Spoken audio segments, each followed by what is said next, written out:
बोलिए श्री प्राणनाथ प्यारे की जय। बोलिए श्री सद्गुरु महाराज की जय। सर्व सुंदर साथ की जय। तो प्रसाद जी, जो आज का टॉपिक है वो है मौन क्या है। आज मौन क्या है, मौन को डिस्क्राइब करेंगे सुंदर साथ जी।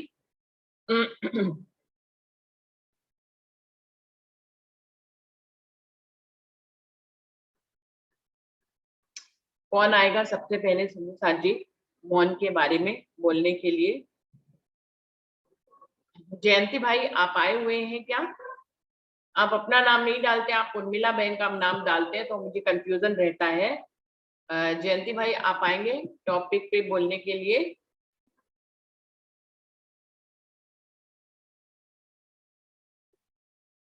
उर्मिला बहन,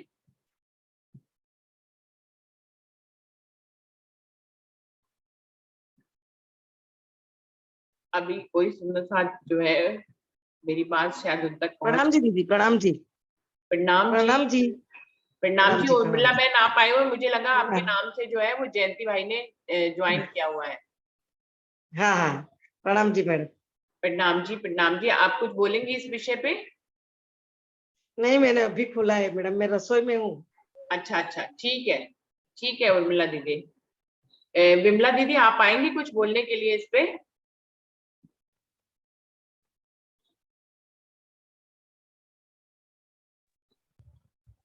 प्रणाम जी।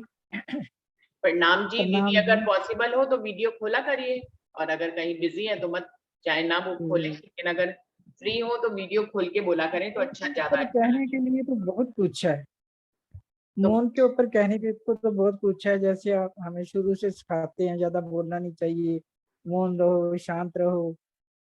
मौन रहने से ये एक बात मेरे मन में जो आती है कि हम अगर बहुत ज्यादा बोलते हैं तो किसी को हमारे मन से निकली हुई शब्द ऐसे निकल जाते हैं जो किसी का मन को दुखी कर देते हैं। तो इससे अच्छा है कि हमें मौन रहना ज्यादा अच्छा है। वो भी तो हमारे लिए अच्छा नहीं है। हमें शुरू से, जैसे हम राधा बलवी थे तो हमारे साथ हमारा जी कहते थे आप बोला मत करो, मौन रह के नाम जप करा करो बस। मौन रहना मेरे मन में तो ये आता है कि बहुत ज्यादा कम बोलना तो बहुत ही अच्छा है, क्योंकि मन शांत रहता है ऐसे।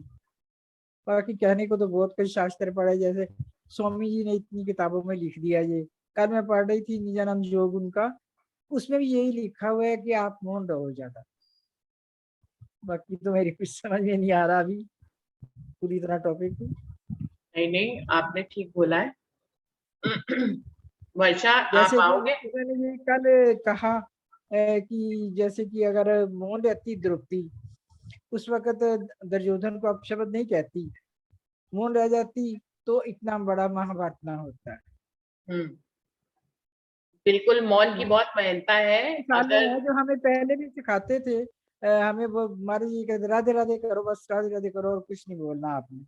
कुछ बोलोगे तो गलत बोल जाओगे कुछ, जिससे किसी का मन दुखी हो जाए वो बात मत कर। हम्म, बाकी मेरे को तो इतनी ज्यादा समझ है नहीं। तो प्रणाम जी।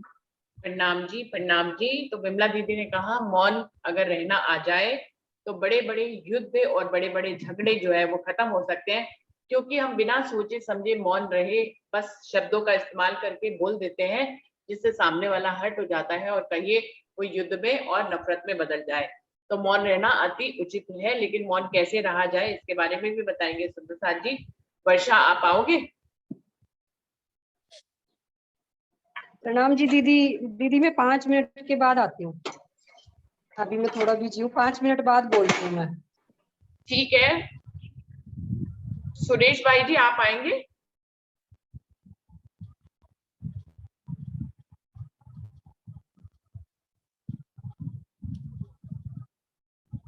सुरेश भाई जी, आप तक मेरी आवाज पहुंच रही है? आप आएंगे इस विषय पे बोलने के लिए? जी प्रणाम जी सुंदर जी। प्रणाम जी। प्रणाम। हाँ, मौन मौन के विषय में तो जैसे मौन रहना ही बहुत अच्छा एक माना जाता है जीव के लिए। जैसे हमारे गुजराती में बोलते हैं ना बोले तो 9 गुण और ना बोलो तो 2 ही गुण। ऐसे ऐसे यहाँ गुजराती में हमारे बोलते हैं, तो ना बोलना बहुत ही अच्छा है। मौन बहुत बड़ा एक अस्त्र है हमारे जीव के लिए। और तो अगर कुछ भी देखे समझे बिना अगर हम बोलते हैं, मौन रहे, फिर सोचे समझे फिर ही बोले तो ही अच्छा है। इसलिए मौन तो जैसे आदिकाल से कहा गया है कि मौन रहना बहुत ही अच्छा है। और मौन मौन रहने से बहुत बड़ा शक्ति भी आत्मा में क्या हमारे शरीर में भी बहुत एक अच्छी शक्ति पैदा होती है, जो ना बोले तो उसमें सोच समझने की भी शक्ति बहुत गहरी आती है। और मौन ऐसा है कि जैसे हमारे ऋषि मुनि बहुत से पहले मौन ही रहते थे, ना ही बोलते थे, तो एक बहुत बड़ा गुण है मौन रहने के लिए। और हमारे जो परमहंस भी रह गए, वो भी मौन रह के भी ऐसे ही कुछ काम करते रहते थे। तो मौन एक ऐसा अमोघ शस्त्र है हमारे जीव के लिए। तो अगर उसको हम अनुसार आत्मसात कर ले तो बहुत बड़े हम आत्म जागृति की तरफ बहुत बढ़ सकते हैं। प्रणाम जी सुंदर साथ जी। प्रणाम जी। सुंदर साथ जी ने बताया कि मौन से क्या क्या फायदे हो सकते हैं। अभी विमला दीदी ने भी बताया, सुरेश भाई ने भी बताया। लेकिन यहाँ पे टॉपिक है कि मौन है क्या। मौन को ऐसे लगता है कि हम सब जानते हैं, बस चुप हो जाना मौन है। पर ये मौन, क्या यही मौन है कि आप किसी से बोले नहीं? मैं एक एग्जाम्पल देती हूँ। हमारे ऑफिस में एक महिला सुंदर साथ आती है, वो पूरा पूरा दिन मौन रहती है, पूरा पूरा महीना मौन रहती है। लेकिन वो ट्रीटमेंट कराने के लिए, हमारा ऑफिस स्लिमिंग ऑफिस है जहां पर लोगों को पतला किया जाता है मोटापे से, तो वो आती है हमारे यहाँ ट्रीटमेंट लेने के लिए और मौन ही रहती है। लेकिन सारी बात करती है इशारे से। मतलब कोई बात उनको बताइए कि कल खाने में क्या खाया, तो वो इशारों से बताएंगी कि उन्होंने भिंडी खाई, उसके साथ सब्जी खाई, फिर उसके साथ दही खाई। इशारों में सब बता रही है, लेकिन वो मुंह से नहीं बोल रही है, वो मौन रहती, कहती मैंने मौन व्रत लिया हुआ है। तो सुंदर साथ जी, यहाँ पे हमें ये बताना है कि मौन है क्या। मौन के फायदे हैं, ये मानने वाली बात है, उससे आपकी अंतर की शक्ति जो है वो बढ़ जाती है। लेकिन मौन है क्या? जो ये मैंने उदाहरण दिया, क्या ये मौन है? वो बोलती नहीं है 3-3 दिन, 5-5 दिन और 10-10 दिन नहीं मौनती है, मौन रहती है, बोलती नहीं है शब्दों से। तो क्या ये मौन है? मौन क्या है, इसके बारे में सुंदर साथ जी बताएंगे। और कौन सुंदर साथ बताने के लिए आ रहे हैं? कोई और सुंदर साथ जी अपने आप से बताएंगे इस बारे में? श्याम भाई, आप बताएंगे?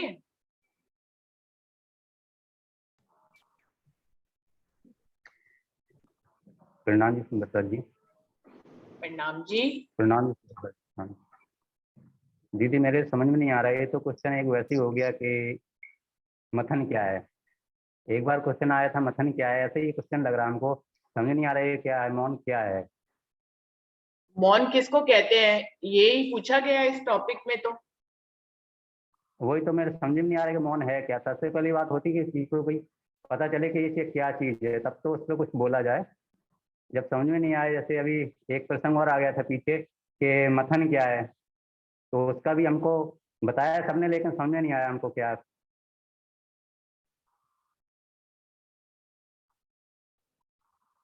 जो क्वेश्चन आया था वो था वाणी मंथन क्या है। आज का टॉपिक है मौन क्या है। कोई बात नहीं, अभी अगर नहीं समझ में आया तो और सुंदर वैसे साथ बोलेंगे, तब वैसे फिर ही आप बाद में दीदी, बोल वैसे ही लीजिएगा। क्वेश्चन समझ में वैसे ही लग रहा है हमको वैसे ही लग रहा है, इसलिए कह रहा हूँ कि ये तो ऐसे ही क्वेश्चन आ गया कि समझ में नहीं आ रहा है क्या है ये।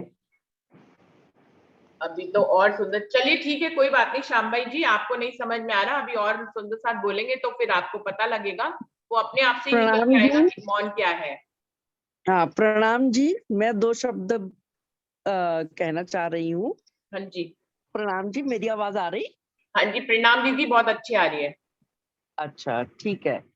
तो मौन क्या है, जैसा कि एक कभी आपने बताया कि एक महिला है कि वो काफी काफी दिन मौन व्रत रखती हैं, किंतु बात सारी करती हैं। ये तो एक प्रयास हो गया मौन रहने का बाहरी रूप से। वास्तव में मौन क्या है कि हम बाहर से मौन होना मौन नहीं है, हम भीतर से चुप हो जाएं। भले ही हम कई बार घंटों घंटों चुप करके बैठते हैं, तो क्या वास्तव में हम चुप हैं? नहीं, हमारे अंदर बहुत से विचार चलते रहते हैं, बहुत सी बातें चलती रहती हैं। मौन होना वो है कि जब हम बिल्कुल हर तरफ से शांत हो जाएं, चुप हो जाएं, कि हमारे हृदय में कोई भी बात ही ना आए। जैसे शून्य होना कहते हैं ना, हृदय को शून्य करना, ऐसे मस्तिष्क को भी जब हम विचारों से शून्य कर लेते हैं, तो हम मौन की तरफ अग्रसर होते हैं। और इसके लिए हर कोई भी बात होती है, तो जैसे मौन क्या है, इसका मेरे को तो यही मतलब समझ आता है कि बाहर से मौन होना केवल शब्दों को हम जिह्वा से नहीं बोल रहे, लेकिन मन से मौन होना जो है वो ज्यादा प्रभावी है, कि हम अंदर से मौन हो जाएं, कि वास्तव में मौन हो जाए, कि हम कुछ बोलना ही नहीं चाह रहे और ना ही हमारे मन में कुछ शब्द आ रहे हैं। तो अगर हम मौन व्रत रख के भी इशारों से बात करते हैं, तो मेरे विचार में वह मौन मौन नहीं है। कि हम बात तो सारी कर रहे हैं, कार्य व्यवहार भी कर रहे हैं, इशारों से ही भले कर रहे हैं, लेकिन हमारा मस्तिष्क तो चल रहा है ना। तो जब हमारा मस्तिष्क शून्य हो जाए, कि हम कुछ भी ना बोले, तो इसके लिए साधना की आवश्यकता होती है। एक मैंने श्री राम शर्मा आचार्य, उनकी एक पुस्तक पढ़ी थी, वाक साधना।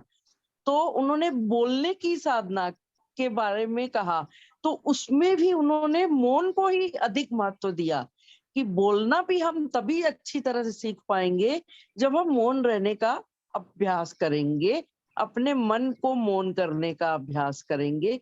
तो मेरे विचार से मौन का यही है कि मन से मौन हो जाना मौन है। क्योंकि जैसे अभी बिमला बहन जी ने भी बताया, वाकई में कई बार हम अधिक बोलते हैं, तो कई बार अनुचित शब्द निकल जाते हैं मुख से। द्रौपदी ने कह दिया कि अंधे का पुत्र अंधा, तो महाभारत की स्थिति उत्पन्न हो गई। ऐसे ही सीता जी ने भी जिद कर ली, कि उन्होंने कहा हिरण चाहिए सोने का, और लक्ष्मण को भी अपशब्द कह दिए कि तुम, मैं सब समझती हूँ, क्यों नहीं जाना चाहते, तुम्हारे भैया संकट में है।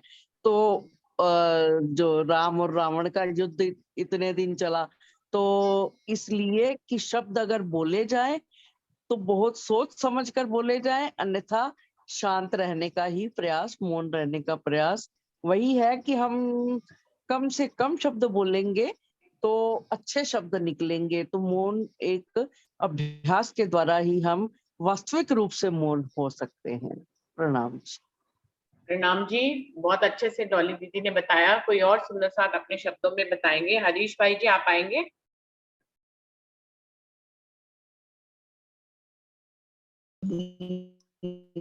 हंसा बेन, प्रणाम जी। प्रणाम जी, प्रणाम हाँ जी। हाँ हाँ, सही। मैं वही कब से मैं ड्यूटी जाने के लिए निकला था, मैं वही बोलना चाहता था। लेकिन ये हमारी दीदी ने बहुत अच्छी तरह से समझाया कि मौन क्या है। हमें जाहिरी और बातूनी, जाहिरी में जैसे मतलब साधु संत जैसे मतलब मौन व्रत को रखते हैं, फिर ये ऐसा मतलब दिखावा करते हैं, मतलब कि साधु संत अपने आप में मतलब ये करते हैं। तो ये जाहिरी और बातूनी जैसे मतलब अभी बहुत अच्छी तरह से समझाया अपनी डॉली दीदी ने, कि मतलब मन से मौन रहना, मन से ही मौन रहना वही सच्चा मौन है। क्योंकि कभी ना भी क्या कि जब भी हम चितवन भी करते हैं, चितवन में बैठते हैं, तो हमारा ध्यान केंद्रित बस राज्य में ही होना चाहिए। वही, और क्या अगल बगल में मतलब हम किसी चीज का सोचते नहीं है।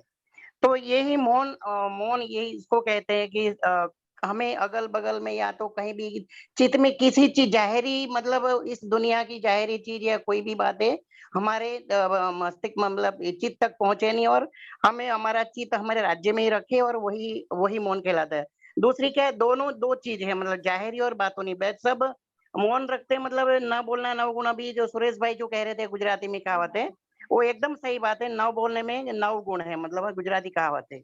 मतलब कभी नहीं बोल के भी तो कुछ गलत भी हो सकता है, इसीलिए कभी कभी कुछ बोलना भी पड़ता है कि मानो सामने आपकी आवाज चली गई हरीश भाई जी, आपका जो है वो नेट स्लो दिख रहा है यहाँ से, और आपकी आवाज। नेट का बहुत प्रॉब्लम है। चलिए कल तक चले तो मैं कल बताऊंगा, मैं निकल गया हूँ अभी ड्यूटी पे से।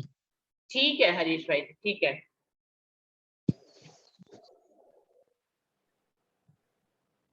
वर्षा, आप कुछ कहना चाह रहे हैं? आपने माइक खोला है। प्रणाम जी सभी जी। दीदी बिल्कुल ये बताया कि मौन जो है वो दो तरह का ही होता है, एक बाहिरी और एक जाहिरी और एक बातूनी। कि जैसे कि वैसे कि मेरा मानना यह है कि मौन क्या, जिस इंसान को थोड़ा ज्ञान हो जाता है वो मौन रहने की कोशिश करता है, अज्ञानी आदमी कभी मौन नहीं रह सकता। और इस बात को हम इस उदाहरण से भी समझ सकते हैं कि कालिदास जी जो है पहले प्रारंभिक अवस्था में बिल्कुल मूर्ख थे, और विद्योत्मा जो है वो बहुत ज्यादा ज्ञानी थी।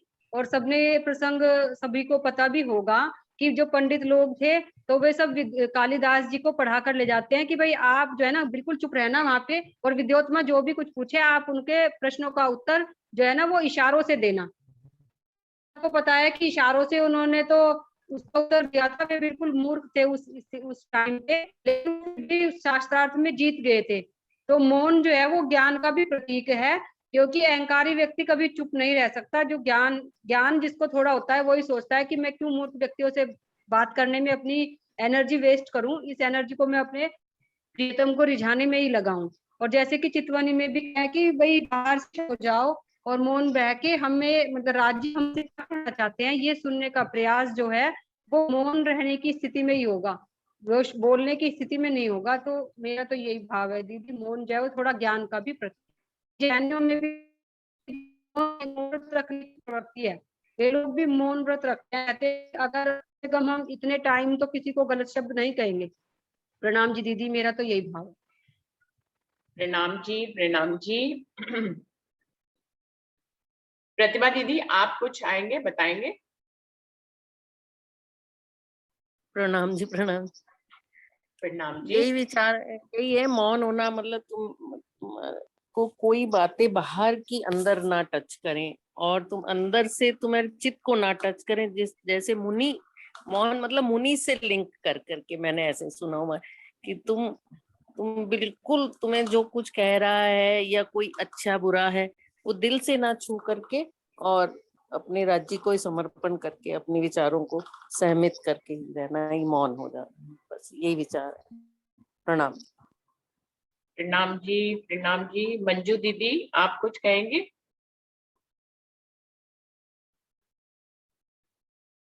मंजू दीदी। प्रणाम जी दीदी, सभी सुंदर साथ जी को प्रणाम जी। प्रणाम दीदी मुझे तो कुछ बोलने नहीं आता है, मैं क्या बताऊं मौन के बारे में, मुझे नहीं कुछ पता। ठीक है, कोई बात नहीं, अभी सब सुंदर साथ का सुन रहे हैं हम लोग भी समझेंगे कि मौन क्या होता है। अरुणा दीदी, आप आइए। प्रणाम जी। प्रणाम जी। बाकी भाई मौन क्या है के बारे में पूछा। मौन का शाब्दिक अर्थ तो चुप रहना ही है, और वैसे भी वो कहानियां छोटे से बच्चों को ही बताई जाती हैं। भगवान की तरफ से इशारा है, दो हाथ दो पैर सब कुछ दिए, दो कान दिए, दो आंखें दी, पर मुंह एक ही दिया है कि कम बोलना है। ये तो है। अब इसके है क्या वास्तव में, बाहर से तो चुप रहने के भी फायदे हैं। ऐसा नहीं कि बाहर से जो मौन रहते हैं वो खाली दिखावा है। मन चित्त बुद्धि अहंकार, ये क्रिया प्रतिक्रिया जो भी अपने आप ही क्वेश्चन पड़ेगी, ये सब मौन रहने से आराम से ये स्ट्रॉन्ग बनते हैं। मन चित्त बुद्धि अहंकार भी, और वो भी रहते हैं। बाकी मेन तो भीतर से चुप रहना है, ये बात तो है। भीतर का मौन है ये, मौन से तात्पर्य भीतर से मौन, यानी कोई अशांति नहीं, कोई कुछ नहीं, एकदम शांत स्वभाव। वही बात है जैसे अभी प्रतिभा दीदी बोली, किसी की बात को टच ना करना, ये भी एक तरह से मौन की बात है कि हम अंदर से मौन है तो ये सारी बातें हमें नहीं छुएंगी। और अंदर से मौन का मतलब परमात्मा से मिलना है, परमात्मा के दर्शन करना है, ये भी भाव है कि तभी अपन वहां तक पहुंचेंगे। क्योंकि एक मौन कई लोग ऐसा भी सुना, डिप्रेशन में चले गए जी, डिप्रेशन में चले गए क्योंकि वो कम बोलता है आदमी। तो अंदर आपके क्या चल रहा है, मेन बात ये है। अंदर अपना अच्छा रहेगा, भीतर से अच्छी चाल है, तो हम परमात्मा से मिल सकते हैं। प्रणाम जी, इतना ही। प्रणाम जी। जो डिप्रेशन में जाते हैं वो ऊपर से भले चाहे बातें छुपाते हुए, डिप्रेशन में जाना एक बीमारी है। उसमें क्या होता है, व्यक्ति ऊपर से तो मौन हो जाता है, लेकिन वो अपने दिल में इतना कुछ भरा हुआ होता है और उसको वो निकाल नहीं पाता, इसलिए अंदर के शोर से वो परेशान हो जाता है, इसीलिए वो डिप्रेशन में जाता है। और जो मौन है, मौन बिल्कुल विपरीत है। मौन से स्ट्रांग होते हैं, मौन से ज्ञानी होते हैं, जैसे सबने बताया। उसमें अंदर और बाहर से मौन हो जाते हैं तो शक्तिशाली बन जाते हैं। जो डिप्रेशन में चले जाते हैं बाहर से मौन होने पे, उनको बाहर से ही खाली मौन दिखते हैं, उनके अंदर तो बहुत बहुत शोर होता है, और वो बल्कि उनको बोलना जरूरी है, क्योंकि वो अपने अंदर के शोर को यदि बाहर नहीं निकाल पाते हैं तभी वो डिप्रेशन में चले जाते हैं, क्योंकि वो इतना सोच रहे हैं, इतना मंथन कर रहे हैं, लेकिन मुंह से नहीं बोल रहे हैं। बिल्कुल बिल्कुल, भीतर से ही मौन होने की बात आ गई ना फिर। हाँ जी, भीतर से जो स्ट्रॉन्ग, डिप्रेशन हो जाना एक तरह की कमजोरी है। उन्होंने शब्दों में कुछ नहीं बोला, लेकिन वो बलवान नहीं हुए, वो तो बल्कि बीमार हो गए। जो ऐसे लोगों के लिए तो अच्छा है कि वो जितना बोल के निकाल दे वो ज्यादा बेहतर है। डिप्रेशन में जाने से अच्छा तो है कि हम मौन तोड़ दें, जो शब्दों का मौन हमने ऊपर ले रखा है उसको हम तोड़ दें और बोल दें, क्योंकि वो ऐसा कर देंगे तो हम खाली हो जाएंगे। जब पात्र खाली हो जाएगा तो डिप्रेशन में नहीं जाएगा। लेकिन जो मौन की शक्ति को अपने अंदर जगा लेते हैं, वो अंदर और बाहर से मौन हो जाते हैं, इसीलिए वो शक्तिशाली हो जाते हैं।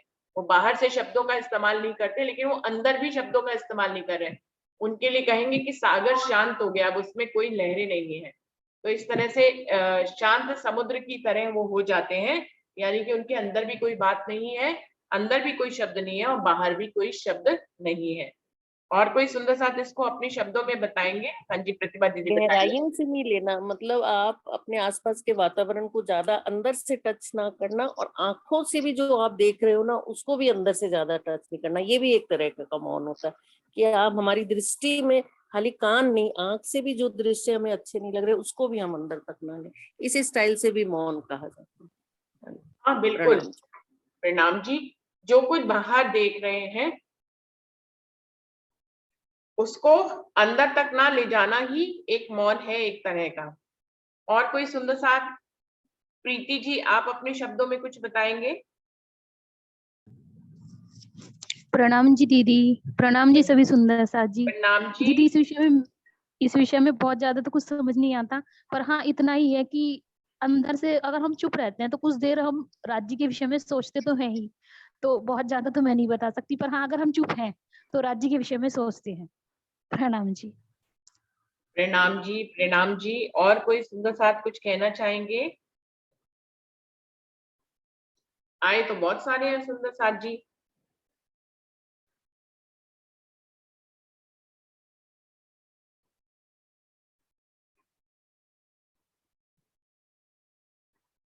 अरविंद भाई जी रह गए। अरविंद भाई जी, आप बताएंगे? प्रणाम जी। प्रणाम जी। मैं तो अभी तक मौन रहा था, और मैं रोज ही मीटिंग में मौन रहता हूँ, सबकी बातें सुनता हूँ, और केवल जो बातें मुझे समझ में आती है वही करता हूँ। उन बातों से मुझे कोई मतलब नहीं होता जिन बातों से किसी और का दिल दुखे। हमें वही बातें करना चाहिए जो हमें अच्छी लगे और साथ साथ दूसरों को भी अच्छी लगे। कम बात करना ही मौन स्वीकृति है एक प्रकार की। तो मौन रहना मतलब क्या है? केवल अच्छी बातों को करना ही, गलत बातों को नहीं करना। ये भी एक मौन प्रकार का आचरण है। ये भी अगर अपन मेंटेन कर ले तो दिन भर, अरे वो तो कुछ बोलते ही नहीं बोले। उनको तो हमने अरविंद भाई को देखा है कि बचपन से ही वो इतना कम बोलते हैं, लेकिन बोलते हैं तो फिर अपनी बात रखते हैं। वो किसी के विरोध में कुछ नहीं बोलते। तो ये स्वभाव जो हमारा बन जाता है ना, यही एक्चुअली मौन कहलाता है। अपने कारण किसी को भी कष्ट ना हो, उतना ही बोलो, यानी सटीक बोलो, कम बोलो, वही बात है। मौन का मतलब वही है मेरे हिसाब से तो। और अगर आपने बोला नहीं, कुछ भी, दिन भर चुप रहे और अंदर तो सारे विचार दूसरों के खिलाफ चल रहे हैं, तो उसे तो और तबीयत खराब हो जाएगी अपनी। तबीयत खराब होना ही को मौन का क्या फायदा हुआ ऐसे मौन का? इसलिए जहां आवश्यकता है वहां कम बोलो, सब्जेक्ट के अनुसार बोलो, अननेसेसरी बातें मत करो। बस ये जो प्रैक्टिस है इसी को बोलते हैं मौन रहने का आचरण। तो परम धाम की बात ब्रह्म शिक्षा करेंगी हमने पहले भी कहा कि जो कुछ नहीं करते वो ब्रह्म सृष्टिया है, जो थोड़ा बहुत करती है धर्म कार्य वो ईश्वरी सृष्टिया है, और जो केवल माया का कार्य पूरी तरह से करती है वो जीव सृष्टि है। तो हमें इन तीनों सृष्टियों के आचरण से ऊपर उठ करके इस मौन व्रत को धारण करने में अपना सहयोग देना चाहिए कि परम धाम की बातें, धर्म की बातें, देवी देवताओं की बातें, जो भी अच्छी बातें समाज में उपयोगी हो हम वही करें, जिनसे समाज का उपयोग ना होता हो। अनुपयोगी बातों को, निरर्थक बातों को न करें। वो मेरे हिसाब से बोलते हुए भी मौन किस प्रकार से धारण किया जाए, ये भी कला हमको सीखना चाहिए। मेरे हिसाब से तो यही है, तभी हम सच्चे अर्थ में परम धाम की आत्मा और धनी की अंगना कहलाएंगी, जो हम सही समय पे सही बात को सही रूप में नाप तोल करके बोलें, बुद्धि का प्रयोग करें, मन का प्रयोग करें, और ऐसी बातों को बोलें जो हमारे अलावा और भी लोग अपने अपने चित्त में उसको स्टोर कर ले, धारण कर ले। बस इसके सिवाय और क्या बोला जाए। प्रणाम जी। प्रणाम जी, प्रणाम जी। वीना दीदी आप आएंगे कुछ इसके बारे में बोलने के लिए? वीना दीदी।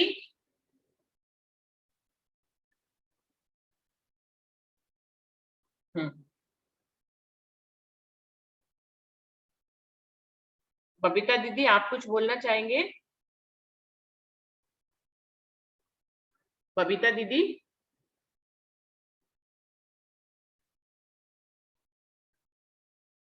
तो सुंदर साथ जी, हाँ जी बबीता जी आप बोलेंगे?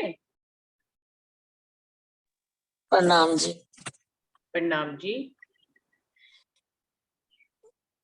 बस जी मेरे हिसाब से तो ये है कि जहाँ मौन रहकर काम चलता हो तो मौन रहकर चलाना चाहिए, जहाँ बोलने की जरूरत पड़ती हो तो वहां बोल देना चाहिए। और वैसा तो यही है कि भाई संसार से हटा के अपना जितना परमात्मा में लगा हुआ उतना ही ठीक है, मौन रहो। और वो परिस्थिति के ऊपर बात है, कहीं पे तो मौन रहकर काम चलता है और कहीं पे बोल के काम चलता है, पर जहाँ पे बोलने की जरूरत हो वहां पे बोलना चाहिए, मौन नहीं रहना चाहिए।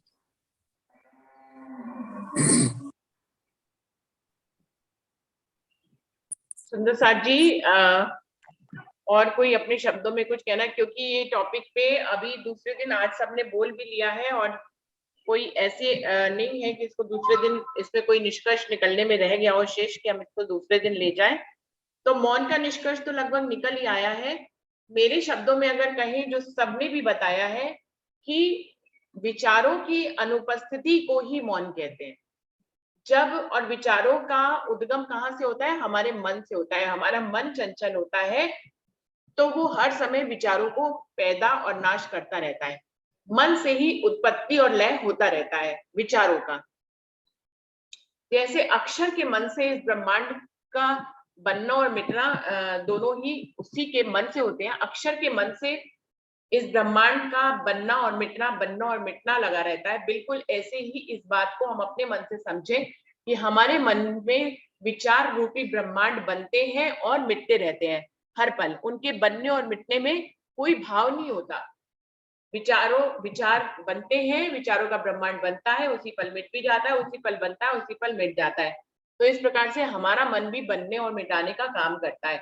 इसीलिए मौन को मन से कनेक्टेड किया गया है कि जब विचार ना हो, विचारों की अनुपस्थिति की अवस्था जब मन की होती है, उसी को ही मौन कहते हैं। मौन जो है वो मन से ही आया है, यानी कि जहां पर विचार अनुपस्थित हो जाए, मन की ऐसी अवस्था को मौन कहते हैं। मुझे तो यही उत्तर समझ में आ रहा है। एक सही शब्दों की लड़ी में यदि हम उसको परिभाषित करें तो वो यही लग रहा है कि विचारों की अनुपस्थिति जब मन में होती है, मन की ऐसी अवस्था को मौन कहते हैं। और जो व्यक्ति इस अवस्था तक पहुंच जाता है उसको मुनि कहते हैं। यानी कि वो मन की अवस्था से पे उसने जीत पा ली है और वो मुनि की अवस्था पे पहुंच गया है। मौन होकर वो मुनि हो गया है। तो मन की ही अवस्थाओं को मौन और फिर उसको मुनि की अवस्था कहा गया है, जो कि बिल्कुल विचारों से रिक्त हो जाते हैं। अब उसमें ना तो अच्छे विचार चलते हैं ना ही बुरे विचार चलते हैं। अभी सुंदर साथ ने बताया कि हमें बुरे विचारों को नहीं लाना चाहिए, अच्छे विचारों को हमेशा बोल देना चाहिए। तो ये मौन की परिभाषा नहीं है मेरे ख्याल से, वो तो हमारी बुद्धि की और चित्त की अवस्थाएं हैं कि हम निर्णय करें कि हमें क्या बोलना है और क्या नहीं बोलना है। तो ये मौन की अवस्था नहीं हुई, ये हमारी विवेचना चल रही है अपने विचारों के ऊपर कि ये विचार उत्तम है, इनको सबके साथ शेयर कर लीजिए, ये विचार अनुत्तम है, इनको आप मौन की गठरी में डाल दीजिए, इनको हमें किसी को नहीं कहना है। तो ये हमारी विवेचना है, ना कि ये मौन की अवस्था है। मौन की अवस्था वो होती है जिसमें कोई लहर नहीं, कोई विचार नहीं, अच्छे का भी विचार नहीं और बुरे का भी विचार नहीं, यानी कि शब्दों से परे हो जाना मौन है। एक दूसरी परिभाषा अगर उसको बोलेंगे तो शब्दों से परे हो जाना मौन है, यानी कि अक्षरातीत तक पहुंच जाना मौन है। यानी कि शब्दों से जब परे हो जाते हैं, अक्षरातीत कौन है? अक्षर से भी परे हैं, इसलिए उनको क्या कहा जाता है? अक्षरातीत। यानी कि शब्दों से भी परे अक्षर, अक्षरातीत मतलब अक्षर ब्रह्म से भी परे रहने वाले, शब्दातीत मतलब शब्दों से भी परे। तो फिर जब हम मौन की अवस्था को पार हो गए, यानी कि हम अक्षर को पार कर गए, जब हम मौन की अवस्था को प्राप्त हो गए, यानी कि हम शब्दों से परे हो गए, और जब हम शब्दों से परे हो जाएंगे तो हम कहाँ पहुंचेंगे? तो हम शब्दातीत तक पहुंचेंगे। तो सुंदर साथ जी, जो मौन की अवस्था है, इसको मैं गहराई से अगर समझूं तो मुझे यही समझ में आता है कि शब्दों से परे होना, अक्षरों से परे होना, यानी कि अक्षरातीत होना, यानी कि शब्दातीत तक पहुंचना। जब हम शब्दों से परे हो जाते हैं, सभी विचारों से परे हो जाते हैं, अच्छे और बुरे विचारों से भी परे हो जाते हैं, क्योंकि बुरे विचारों से छूटना तो बहुत आसान है, लेकिन अपने अंदर के अच्छे विचारों से छूटना भी बहुत जरूरी है। पता क्या होता है? क्योंकि हम पूरी दुनिया में अपने आप को महत्वपूर्ण समझते हैं, हमारा मन हर समय हमें क्या कहता है कि हम जो सोच रहे हैं वो अति उत्तम विचार है, लेकिन दूसरे की नजर से समझिए तो आपको पता लगेगा कि आपके कोई भी विचार उत्तम नहीं है। तो विचार का मतलब है कि इस दुनिया में रहना, चाहे वो अच्छा विचार हो या वो बुरा विचार हो, विचारों का मतलब ही है कि हम इस दुनिया में माया में हैं। जब तक हम मौन नहीं है, हम माया में हैं। जब हम मौन हो जाते हैं तो हम अक्षरों से परे हो जाते हैं, हम शब्दों से परे हो जाते हैं, यानी कि हम शब्दातीत में, अक्षरातीत में समा जाते हैं। तो मेरे अनुसार तो मुझे ये समझ में आता है कि जब तक विचार है, जब तक मौन नहीं हुआ है, तब तक हम माया में हैं। जैसे ही हम मौन होते हैं, मन की इस अवस्था से जिसमें कोई भी विचार ना हो, इस अवस्था को प्राप्त कर लेते हैं तो हम मौन हो जाते हैं और हम मुनि हो जाते हैं। और हम मुनि बनकर, यानी कि मौन होकर, हम अक्षरातीत में समा जाते हैं, क्योंकि हम वहीं से ही, वहीं का एक अंश है। और स्वयं अक्षरातीत सारे ब्रह्मांड को शब्दों में लाए तो हम भी शब्दों में आ गए, लेकिन अभी शब्दातीत तक पहुंचने के लिए विचारों से ऊपर उठकर, जिसमें अच्छे और बुरे विचार कोई भी ना हो, उस अवस्था को प्राप्त करना, यानी कि अक्षरातीत में समा जाना ही मौन की उत्तम अवस्था है। क्योंकि ये, इसको कहते हैं शब्दातीत और इसको कहते हैं अक्षरातीत, यानी कि उनमें ही समाना। तो मुझे तो निष्कर्ष रूप में यही समझ में आता है। सुंदर साथ बताएंगे कि ये निष्कर्ष ठीक है या अभी इसमें कुछ और जोड़ना है या इसमें कुछ घटाना है? अभी समय है सुंदर साथ जी। प्रणाम जी। प्रणाम जी। दीदी आपने बिल्कुल सही बताया है। ऐसी ही स्थिति रामरतन महाराज जी की भी थी ना, कि भाई वो मौन रह के उसमें साधना में, चितवन में व्यस्त रहते थे, तो समाधि की स्थिति को प्राप्त हो गए थे। उन्हें अपने शरीर की भी सुध नहीं थी और लोगों ने उन्हें मृतक मान लिया था और उनके दाह संस्कार की भी तैयारी कर ली थी। तो आपने मेरे को तो बिल्कुल मतलब उचित लगाया, आपने बहुत ही अच्छी तरह से वर्णन किया है मौन का, बहुत अच्छी तरह से समझा दिया है। प्रणाम जी। प्रणाम जी। और कोई सुंदर साथ कुछ इसमें ऐड करना चाहे? नहीं, बहुत बढ़िया बता दिया, इससे बढ़िया तो क्या होगा। बहुत सही, बिल्कुल बैठ रहा है, परफेक्ट। प्रणाम जी। प्रणाम जी। प्रणाम जी। और कोई सुंदर साथ? ये डॉट जिनके में लगा होता है, कोई नाम भी नहीं होता है, कौन सुंदर साथ है ये? मैं तो नाम नहीं बुला पाती इनका। तो वो नरेश जी की बात थी ना, नरेश जी भाई, नरेश नहीं भाई नहीं, अब नरेश आ भाई जाता था तो उनका। ज्वाइन हुए थे, उन्होंने अपना नाम लिख लिया था, उसके बावजूद भी ये डॉट था। नरेश भाई जी तो अलग से ज्वाइन हुए थे। चलिए सुंदर साथ जी, मुझे लगता है कि मौन के ऊपर अभी कुछ और बोलने के लिए सभी कुछ मौन के सही है, बारे में हम लोगों ने जान ही लिया है। डॉली दीदी आप बिल्कुल बिल्कुल। नहीं नहीं, मैं यही कह रही हूँ कि आपने सही डेफिनेशन दे दी है मौन की, बड़े सधे हुए शब्दों में, तो बिल्कुल सही है। शब्दातीत हो जाना, मौन हो जाना, शब्दों से परे हो जाओ।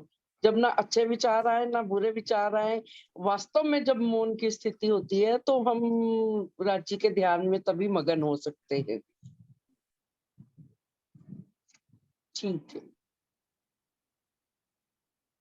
तो सुंदर साथ जी, बस 1 ही मिनट का समय रह गया है, प्रणाम ही कर लेते हैं अभी, और कोई कुछ बोलेंगे तो वैसे भी कुछ समय नहीं रहेगा। और कल कोई नए विषय के साथ, किसी सुंदर साथ के पास कोई भी विषय हो तो प्लीज मुझे भेजिए, क्योंकि अभी पोस्ट करना रहता है। तो विषय अभी तो मेरे पास आज भी कोई भी नहीं है, और कोई सुंदर साथ अगर भेजना चाहे तो जरूर से भेजे। प्रणाम जी, सुंदर साथ जी को प्रेम प्रणाम जी, प्रणाम जी, प्रणाम जी, प्रणाम जी, प्रणाम जी, प्रणाम जी, प्रणाम जी, प्रणाम जी, प्रणाम जी, प्रणाम जी, प्रणाम प्रणाम जी। जी। सुंदर साथ जी। तो बोलना तो पड़ेगा ही ना प्रणाम। हाँ, प्रणाम तो बोलना। अभी हम लोग मौन में पहुंचे कहाँ हैं? मौन को डिफाइन कर रहे हैं। लेकिन प्रणाम जी। शब्दों से परे कब होंगे? अगर शब्दों से परे होंगे तो मीटिंग कैसे ज्वाइन करेंगे? हाँ, ये तो है ही है। वो तो वो जो अपने आप, अवस्थाएं होती है ना, अपनी चितवनी के समय पे तुर्यातीत 2-3 घंटे के लिए आप मौन हो सकते हैं। इसीलिए तो उपयुक्त शब्दों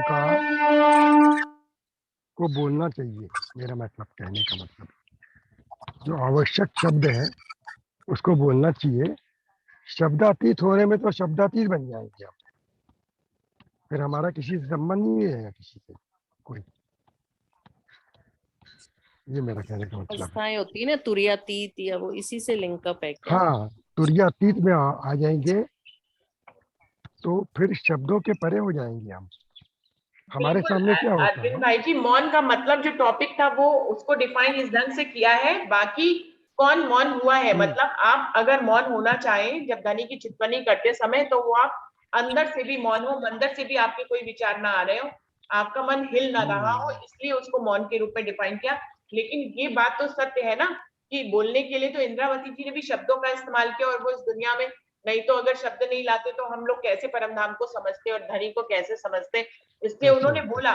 लेकिन अगर बात मौन की आएगी कि मौन किसको कहते हैं, तो फिर उसका मतलब यही है कि आप किसी भी विचार से विचार आपके अंदर ना उठ रहे हो, आप बिल्कुल शांत अवस्था में, उसी को ही मौन कहते हैं। लेकिन ये बात अलग है, इसको मौन नहीं कहेंगे कि अच्छे विचारों को आप बोले तो ये मौन है, और बुरे विचारों को आप हटा दें ये मौन है। नहीं, मेरे अनुसार तो ऐसा नहीं है। जब कोई भी विचार ना हो, आप शब्दों से परे हो जाए, उसी अवस्था को मौन कहते हैं।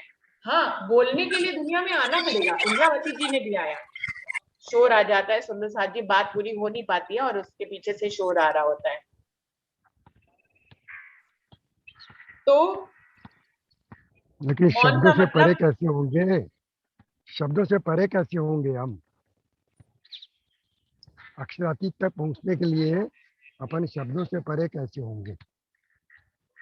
हाँ जी, शब्दों से परे होने के लिए अपने को भीतर से मौन तो रहना ही पड़ेगा।